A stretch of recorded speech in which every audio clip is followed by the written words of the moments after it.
ดีพี่น้องสวัสดีค่ะพี่น้องจ้าวันนี้มาพบกับซ่องบอลอนเช้าทุกอีพีเก่าเลยมาวันนี้มาพบกันอยู่เพื่อนคือเก่าเนาะพี่น้องเนาะออกไปไซบ่ได้คือเก่านั่นล่ะพี่น้องเพราะว่ามื้อนี้ฝนตกพี่น้องอยู่ทางบ้านเขาตกนะฝนตกลิ้นเลยพี่น้องเนาะคือช่วงตอนเช้าน่ะเบิ่งทรงคือสิบ่ตกเนาะพี่น้องเนาะเพราะว่าตอนช่วงกันตอนเช้าน่ะมีแดดออกมาพี่น้องเนาะก็ดีใจแต่ว่าบ่ตกเนาะพี่น้องเนาะ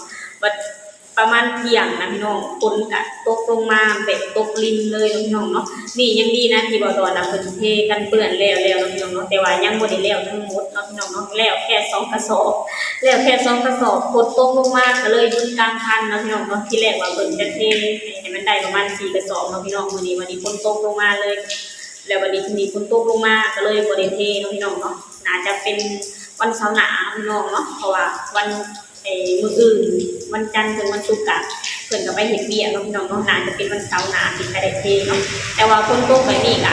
เป็นการดีอย่างหนึ่งก็คือเฮ็ดให้แบบว่าเลี้ยงเขาเนาะพี่น้องเนาะเขาก็ช่วงนี้ก็กำลังจะเริ่มที่เขาเจ้าเอิ้นว่ากำลังเริ่มยิงแขวพี่น้องแบบว่ากำลังเริ่มมันจะแตกอันนี้แบบว่ากำลังเริ่มจะแตกแล้วเนาะพี่น้องเนาะจะแตกกันม่วงนะพี่น้องคือแบบว่าจะเป็นการดีของ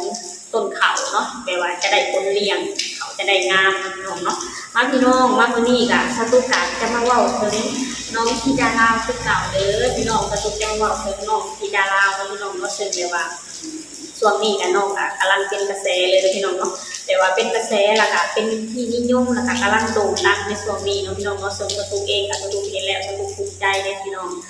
ภูมิใจในตัวเด็กน้อยคนนี้เนาะที่น้องน่ะมีความสามารถแบบว่าเกินเด็กน้อยน้องซึ่งแบบว่าน้องน่ะมีความฝันอยากไปร้องเพลงน้องมีความฝันอยากเป็นศิลปินซึ่งน้องไปเฮ็ดได้ตามที่น้องต้องการน้องเนาะแล้วน้องก็ได้ไปออกคอนเสิร์ตหรือขึ้นเวทีครั้งแรกน้องเนาะขึ้นเวทีครั้งแรกเวทีนั่นก็คือทางการโซเนาะพี่น้องเนาะซึ่งเป็นเวทีที่ค่อนข้างใหญ่ระดับแบบว่าเป็นเวทีที่มีชื่อเสียงเนาะพี่น้องเนาะซึ่งแบบว่าเป็นเวทีที่ค่อนข้างใหญ่ระดับแบบเพิ่นจัดออกมาก็ได้อย่างอลังการสมชื่อของเพิ่นเลยพี่น้องเนาะแล้วน้องเองก็ได้ขึ้นไปขับรำกับศิลปินหลายๆท่านเนาะพี่น้องเนาะมีน้องอายมีน้องอุ้งอิงแล้วก็มีหลายๆท่านน้องสตุกเองก็บ่ฮู้จักชื่อเพิ่นเนาะพี่น้องเนาะคือแบบว่ามีหลายๆท่านเนาะที่ไปขับรำกันเนาะพี่น้องเนาะซึ่งน้องเองก็แบบว่าขึ้นห้องน้ำหลังน้องอายเนาะพี่น้องเนาะน้องอายขึ้นห้องก่อนแล้วก็ต่อมาก็เป็นน้องธิดาลาวขึ้นห้องต่อเนาะพี่น้องเนาะซึ่งอยู่บนเวทีน่ะแบบว่าทางพี่ที่อยู่ในวงเพิ่นก็บ่ได้ปล่อยให้น้องธิดาลาวเนาะร้องเพลงคนเดียวพี่น้องเนาะเนื่องจากเพิ่นเองก็จะคิดแบบว่าย่านน้องตื่นเวทีหรือว่าแบบว่าน้องก็อายุยังน้อยน้องก็ถ้าหากว่าจะปล่อยให้ห้องเดียวก็ย่านน้องน่ะเขินเวทีหรือว่าจังได๋เนาะพี่น้องเนาะจึงแต่ว่ากับในการร้องเพลงของน้องก็มีทั้งที่อายแล้วก็มีทั้งทีมงานอยู่เคียงข้างน้องอยู่ตลอดเวลาเนาะพี่น้องเนาะซึ่งเป็นบรรยากาศที่ค่อนข้างอบอุ่นเนาะพี่น้องเนาะซึ่งแบบว่าสตุกเห็นแล้วก็ดีใจในความหักที่ทางพี่ทีมงานที่ทำพี่ทีมงานของวงน่ะเพิ่นแบบว่าได้มอบความเป็นห่วงความหักให้น้องคอยดูแลน้องเล็กเนาะพี่น้องเนาะคอยดูแลน้องคนเล็กนะพี่น้องซึ่งแบบว่าเพิ่นคอยดูแลได้อย่างดีเนาะพี่น้องเนาะเป็นภาพบรรยากาศที่แบบว่าค่อนข้างอบอุ่นเนาะพี่น้องเนาะแล้วอยู่หน้าเวทีก็มีทางพ่อแม่ FC น่ะมารอชมรอฟังน่ะอย่างหนาแน่นเนาะพี่น้องเนาะมีทั้งแบบว่าวัยรุ่นมีทั้งมีทุกรุ่นนะพี่น้องเพราะว่าน้องเองก็แบบว่าเป็น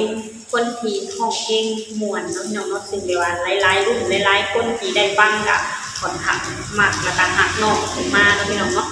แบบว่าอยู่บรร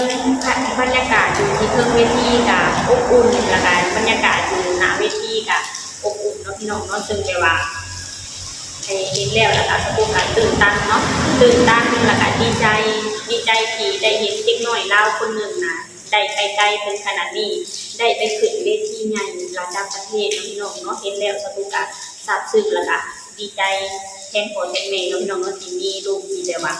เก่งถึงขนาดนี้น้องเนาะซึ่งน้องเองก็อายุแค่11 ปีเนาะน้องเองยังไปไกลถึงขนาดนี้นะน้องก็คงเป็นแล้วสตูไปสับสนใจละค่ะภูมิใจในตัวน้องแทนพ่อแทนแม่น้องเนาะมาพี่น้องเดี๋ยวเฮามาชมคลิปไปนำกันเลยนะพี่น้องเนาะเป็นคลิปที่น้องขึ้นไปร้องไปรำอยู่ที่เวทีอลังการพี่น้องเนาะมาเบิ่งนำเบิ่งเด้อ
คุณกำลังใจในน้องศิลาเล่าครับน้องมาจากสปปเล่ากีฬายุคแฟนได้ลูกแฟนสอนนักเขียนค่ะสอนนักเขียนอยู่ใกล้ๆบ้านแม่เย่ได้ลูกเพราะบ้านแม่เจ้าแค่ใส่แม่ขมวดอีหลีขอบคุณทุกกำลังใจพี่น้องมอบให้นะคะมาทำงานโชว์เนาะฝากในเด้อพี่น้องมีการมีงานอย่าลืมเปิดใส่เดินหาน้องโอ้โหน้องเป็นเด็กที่เดียวว่าเบิ่งแล้วนะมีพรสวรรค์น้องก็ได้ขึ้นเวทีแล้วอะไรแบบว่าอยู่เวทีแล้วเห็นแล้วอะไรแบบว่าสง่างามน้องเป็นเด็กที่แบบว่าที่เก่งนะพี่น้องขึ้นเวทีครั้งแรกนะพี่น้องได้รับรำได้ยังม่วนนะคะแบบว่าได้ยังม่วนนะคะแบบว่าเห็นแล้วละค่ะชื่นชมนะพี่น้องชื่นชมในความเก่งของน้องพี่น้องซึ่งแบบว่าน้องอายุแค่11 ปีนะพี่น้องถึงไปอยู่ในเวทีที่ใหญ่ระดับประเทศปานนั้นน้องโซฝีมือโซเสียงขับร้องแล้วก็โซศักยภาพนะพี่น้องแบบว่าได้ออกมาอย่างมืออาชีพพี่น้องเนาะขับลำได้ออกมาอย่างมืออาชีพเลยแบบว่าสตูเห็นแล้วสตูภูมิใจในเด็กเราคนนี้พี่น้องเนาะคือแบบว่าน้องมีความสามารถสูงอะไรน้องคือแบบว่าสตุนักทราบซึ่งในทีมงานของวงเพื่อนน้องเนาะที่แบบว่าเพื่อนคอยดูแลแล้วก็คอยซัพพอร์ตน้องนะพี่น้องแบบคอยดูแลคอยจับมือคอยดูแลน้อง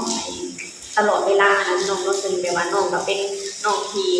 อายุน้อยกว่าหมู่พี่น้องเนาะทางทีมงานก็คอยดูแลน้องเป็นพิเศษเห็นแล้วล่ะค่ะเป็นภาพบรรยากาศที่คนขับอบอุ่นน้องพี่น้องเนาะจังได้สตูกาอยากขอให้พ่อแม่พี่น้องชาวไทยช่วยสนับสนุนแล้วก็ช่วยเอ็นดูน้องคนนี้เด้อพี่น้องเองก็เป็นคนลาวที่หอบฝันเพื่อ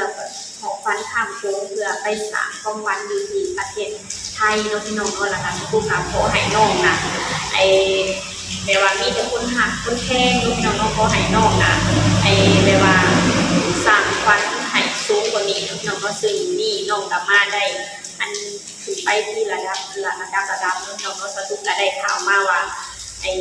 น้องก็มีคิวงานเข้ามาประมาณ2-3 คิวงานแล้วน้องสตูกินแล้วสตูไอ้ดีใจแล้วก็ภูมิใจแทนพ่อแทนแม่น้องเนาะซึ่ง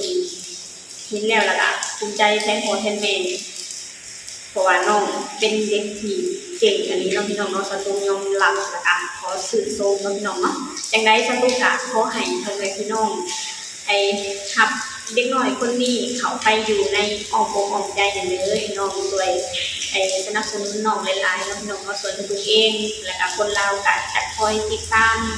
ข่าวของน้องจะคอยติดตามผลงานของน้องแบบนี้อยู่ตลอดเวลาน้องเพราะว่าคนเราหลายคนก็คนทำสื่อส้มนะคะภูมิใจในตัวน้องเพราะว่าตัวน้องเองก็เป็นตัวแทนของคนเราหลายๆคนน้องสั่งสื่อไอ้แบบว่าสั่งความภูมิใจให้ทางคนเราหลายๆคนน้องเห็นแล้วล่ะค่ะดีใจที่น้องได้ไปถึงฝันน้องเนาะโอเคพี่น้องสำหรับคลิปนี้สรุปกันจะขอจบลงก่อนนะพี่น้องเนาะฝากให้พี่น้องกดไลค์กดแชร์กดติดตามช่องมาดอนสาวคุณให้เด้อสวัสดีค่ะ